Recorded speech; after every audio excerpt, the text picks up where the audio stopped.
Welcome everybody, welcome back! Cold Hard Crash, the next level. You know what I've been thinking about? I've been thinking about it when I played the first game, but I just never mentioned that. When you see Tawna in the bonus levels, when you don't reach her, like jump on the platform she's standing at, she's just kinda chilling there and standing, and then when you walk up to her, she's like, hooray and stuff, and then Cortex takes her away. Now, I'm not gonna make any jokes about how he fucks her, because that's immature, and I'm a really mature person. Like, yes. And, yeah, never mind. And, I thought, what if Tawna wasn't in danger at all?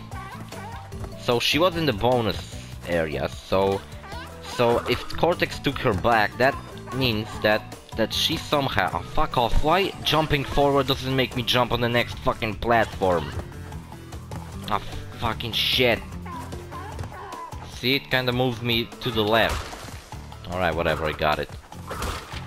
And at the beginning, at the first cutscene, you could see that Tawna fought for herself, so she's, you know, independent woman and stuff like that. That's obvious, but, so if she got to every bonus stage, that means that she somehow get out of the Cortex castle. So definitely a lot of days passed, because some levels happened at night, some levels happened at day. During the whole trip to the castle that crashed, somehow fell off and ended up 3 fucking islands away. I don't know how did that happen. I don't think anybody knows. Ooh, the mirror. How handsome I am. Right? No? Well, yeah, I'm not. And so it definitely... took a couple of days. Alright. So here's my theory, because that's a theory I just made up.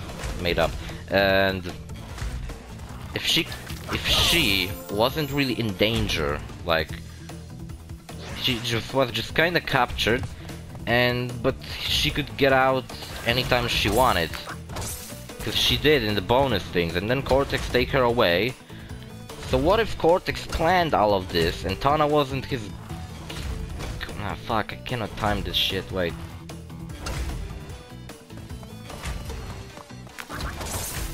She was just a bait for Crash to rescue, right? Maybe that's why she ended up with Pinstripe, because she was never with Crash in the first place. She was always with him, with Pinstripe, and she got supposedly taken away from Crash. Then Cortex put her in every bonus stage, just to remind Crash of what he's fighting for. So that, because Crash was supposed to be the general of Cortex Bandicoot army, so what if, like, Cortex just wants to kinda take him back instead of kill him? You know, he just wants him to get back to the castle so he could reach him, but then he, like, kinda kills his son. Did I screw that up? No, I didn't. But he kinda, like, ends up killing a lot of his henchmen that he had. And for example, cause what if Cortex is that... the point of this theory I made up, like, before this episode, I was thinking about it.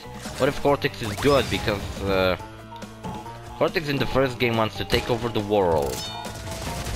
But the world seems like the people living in the fucking world are like fucking tribal, fucking not really advanced kind of tribes. And Cortex have an, you know, science lab, castle and shit. And his henchmen, for example Pinstripe, have a whole meth factory. So he's definitely more advanced than this. And if you get 100% in the first game, which I did, and then I saw these, like, what happened to the bosses and stuff, it said Papu Papu opened a store. So if he never opened a store before, would it be possible that Papu Papu just kind of said like, oh whatever, I'll open a store since I didn't manage to kill Crash? But what if he was helped to build? What if someone helped him to build a store, which would definitely need to, I don't know, have some fucking, well, like, I don't know, at least ventilation system, which doesn't seem like these tribal people knew how to make. And since into Insanity, which is still like canon thing, he was again back to fucking living like in a whoa, what the fuck I did? What the fuck was that? Excuse me, game, why are you glitching in every episode lately? I don't fucking understand that. I don't know. So what if Papu Papu is fucking primitive and shit, and he didn't know how to manage the store, that's why the store doesn't exist into Insanity, and maybe these endings aren't canon, but whatever, I didn't really thought that plot through a lot, but I will still share it anyway. So, yeah, back to Tawna. At the end of the game, she seems like she's not really that hurt, or I don't know, like terrified, like, oh my god, Crash, I've been held here for like fucking days. She's more like, yeah, you rescued me, whatever. Ah, damn it, I didn't need a rescue. And then she dumped Crash, right? So what if Cortex wanted to he just wanted to, I don't know, help these tribal people. And for example, get the world domination, but he didn't want it, I don't know, enslave everybody.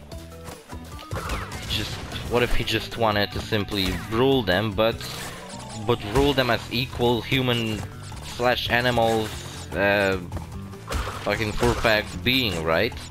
So what if he would rule the world, but he would be, I don't know, not bad about it, right? I don't know, this is just a theory, sounds pretty dumb so far. And in the second game, when he fails, he tries to convince Crash that he's good now and that he is going to help everybody, right?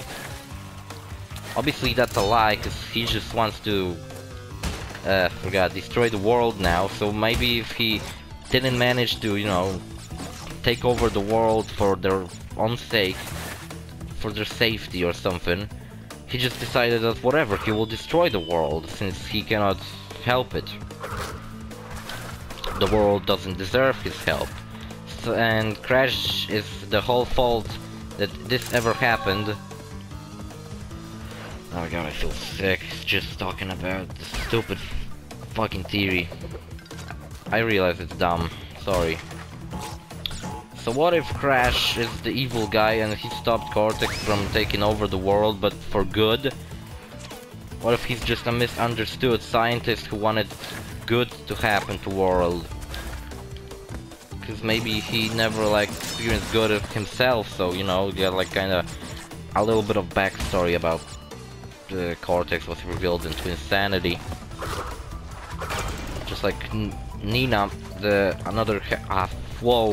character that they added might be his daughter, so maybe he just wanted to, I don't know, live a happy life at some point with a daughter, but I don't know. Because, I mean, some of you may say, but Nina was his niece. But one fuck off. One cutscene, he was like, my daughter, and then he corrected himself to niece. So it's like, is she daughter? I don't know, she looks like, fuck off. She looks like she's part of a robot, so I don't know, really. Maybe he just made her, like, you know, in a fucking lab.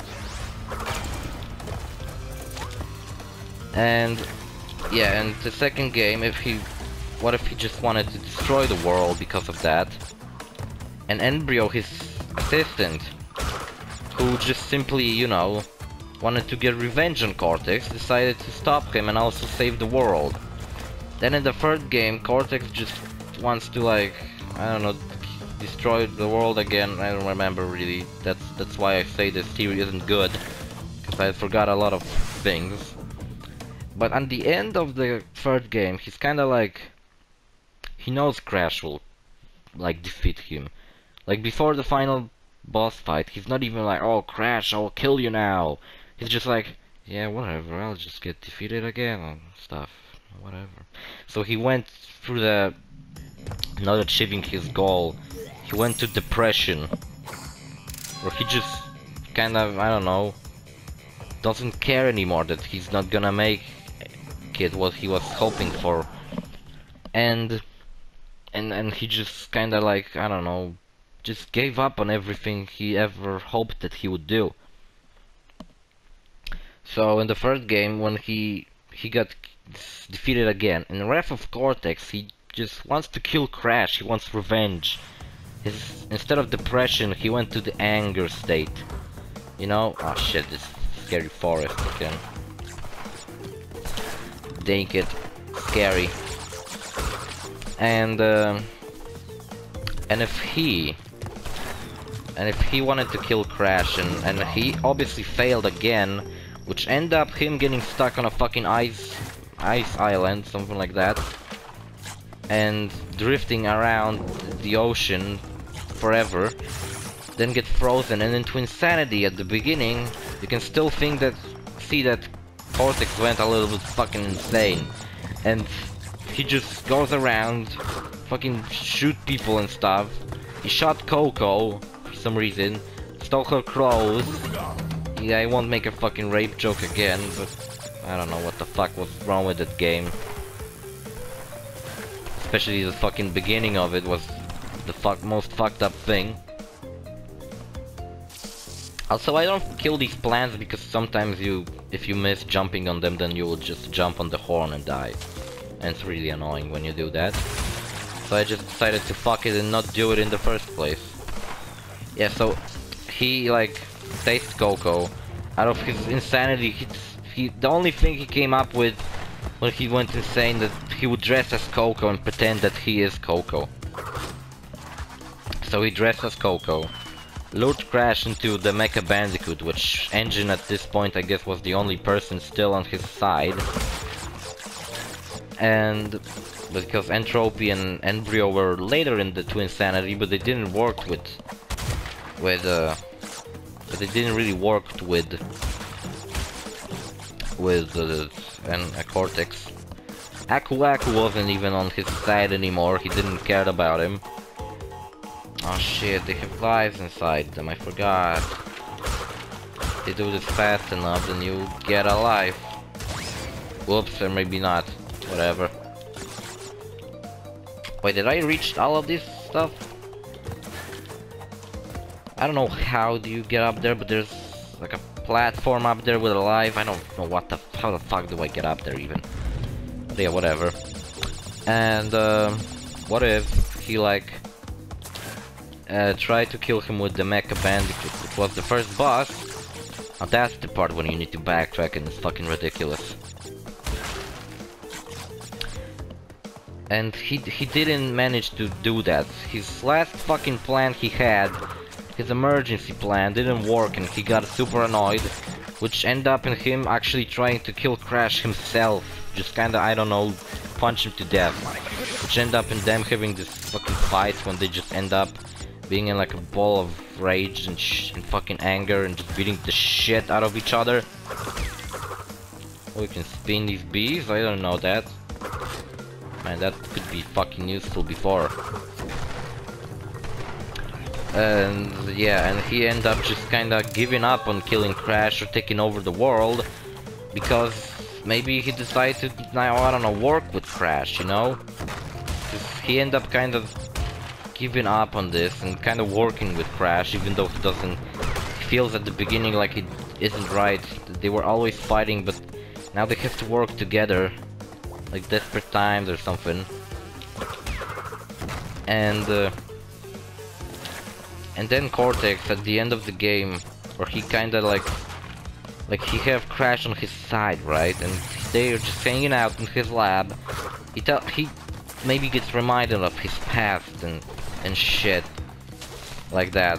What the fuck am I even talking about? It's really fucking cringy of me to talk like that. Sorry, anybody allergic to cringe. See, this guy doesn't run at me, he's just kind of shuffling. Whatever. And also these bombs here are the only this is the only level, I think, where these bombs aren't like in the chase level. So you can just kind of touch them. They don't even kill you, you just kind of can bounce around. So yeah, what if... And then he tried to kill fucking Crash, but he didn't manage to because the thing that he was trying to kill him with, the laser, broke. And he ended up getting stuck inside Crash's brain and just fucking going insane and crying there and just, you know, I don't know, probably killing himself or something. Yeah, spent the whole fucking episode talking about fucking theory, which isn't even good. If you guys noticed any fucking, I don't know, plot holes and stuff that it wasn't really well explained by me, aka the whole fucking thing, then you can tell me if you want. Only if you want it. Yes, I really want it.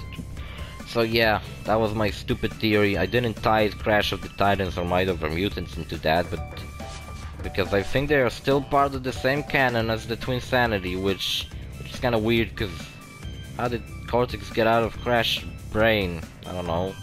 Did Crash, like, I don't know, shoved the finger up his ear and then took him out? I don't know, what the fuck.